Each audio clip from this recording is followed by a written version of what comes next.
That plan wasn't carried to fruition because the county commissioners vetoed it, basically.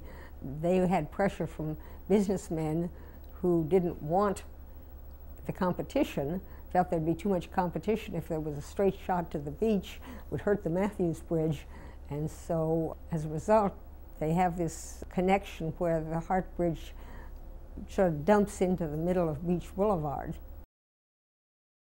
I don't think the Hart Bridge has ever really realized its full potential, but I don't think it's had the kind of use that it would have had if it tied right into J. Turner Butler, because now people take J. Turner Butler and they use 95, not the Hart Bridge generally, to go into town.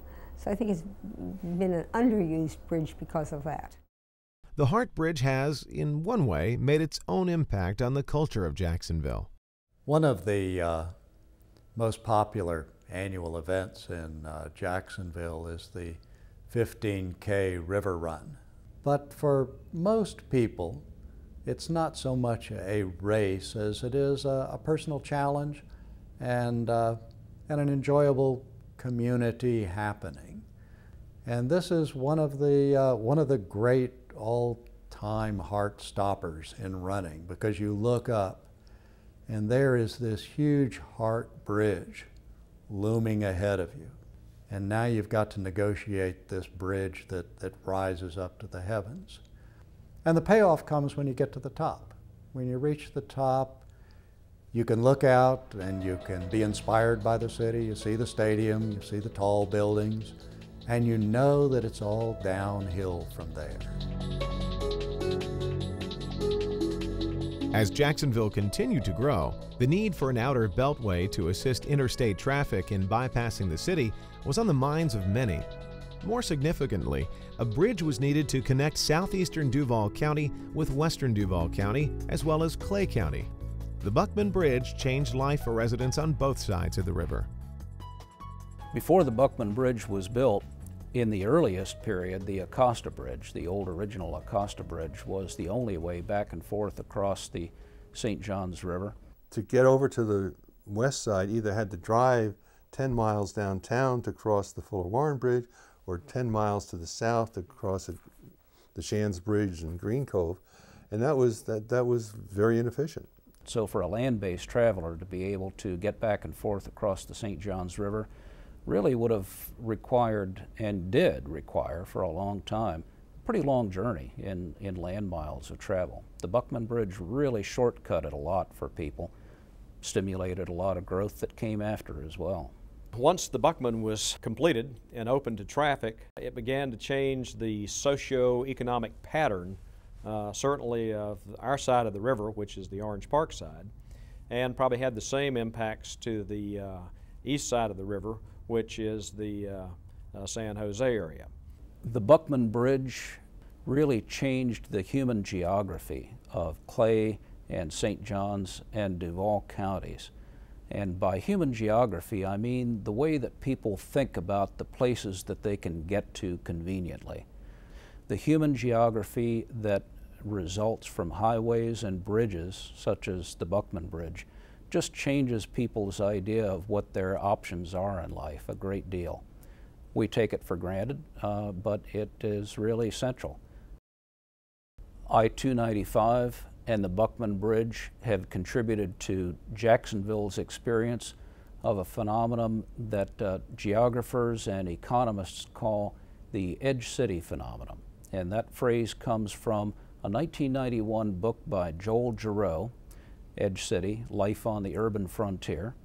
And he talks about the phenomenon of expressways that form rings around cities that are then connected by interstate highways that cross through the downtowns and intersect with those ring perimeter highways. In Jacksonville, the phenomenon is manifest in, for example, the Bay Meadows South Side area. It has been possible for people to commute to large retailers, to offices, to live in new residential communities in areas such as Bay Meadows, and still have pretty reasonable access to a lot of other parts of the geography of Duval County. Another Edge City example would be the city of Orange Park now, at the intersection of I-295 and Blanding Boulevard, take a look at the business geography of the area immediately around that neighborhood. Chain motels, large shopping centers, every imaginable fast food restaurant poured into this very tight, coherent set of land and property, as close as any investor can possibly get to that interstate interchange. The Buckman Bridge, when it opened, it enabled people on the west side to cross over and head out to the beach, whether they're going just for the day or a weekend or longer. With the completion of the Buckman Bridge, connecting two communities together, Orange Park on the west side of the river and the Mandarin San Jose on the east side of the river, in the last 30 or 40 years, you've seen a lot of interchange between those two communities. It's very easy to live in Orange Park and perhaps work in that area or vice versa. Whereas before the Buckman Bridge, that was never a possibility because it was just too far to commute.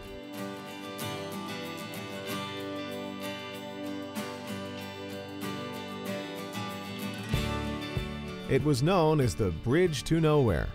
It's hard to imagine that one of the more beautiful bridges in Jacksonville was also one of the most controversial. But the Dames Point Bridge weathered many political storms and has become an important link for residents of the beaches in Arlington to access the airport and I-95. The Dames Point Bridge was part of a larger process which was intended to complete a loop around the city of Jacksonville. The south side was beginning to grow quite rapidly. Arlington had already grown into a pretty large, thriving community, but there is no question that for this burgeoning south side area, which was very much enjoying the sort of boom that the Sunshine State was enjoying, that this area and many businesses in this area really looked very hopefully to the promise of this Dames Point Bridge. Like a lot of big public works projects that cost millions of dollars, they're just by necessity almost generate controversy, but the Dames Point Bridge probably generated more than most. The environmental opposition to the Dames Point Bridge entailed a number of different types of complaints. I think the number one complaint was the issue of the destruction of sensitive wetlands. And you had people at one time concerned about the effect of manatees, so you had a number of different sort of general environmental complaints. Now, these environmental concerns can't be totally separated from some of the other early concerns about the Dames Point Bridge. There was early opposition by some of the communities on the north side of the St. Johns River, also some of the communities, some people on the south side, but on the north side, that the Dames Point Bridge and the creation of this big north-south artery would destroy some of the local communities. I think it's also true to understand that most people in Jacksonville were probably kind of indifferent to the bridge itself. I think you have a relatively small number of very determined promoters. You have a relatively small number of very, very determined opponents. And then you have the vast majority of the population which is relatively indifferent to the whole process.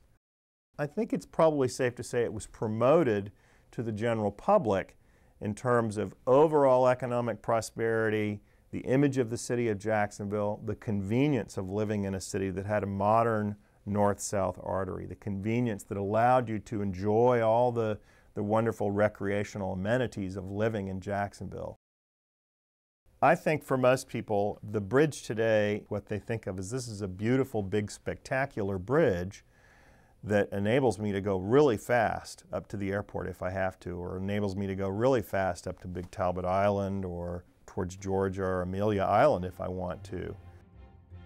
It has probably, in a sense, contributed to changing attitudes towards the environment and specifically the landscape of Jacksonville, because I think the bridge is so high, it's 175 feet tall, and I think the process of going over the bridge itself is something that really raises your awareness of how beautiful the area is and how sensitive and ecologically sensitive these areas are. In a way, I think it's ironic that this bridge, which so many people were afraid was really going to contribute to the destruction of wetlands and to environmental damage, also probably raises awareness of environmental ecological fragility.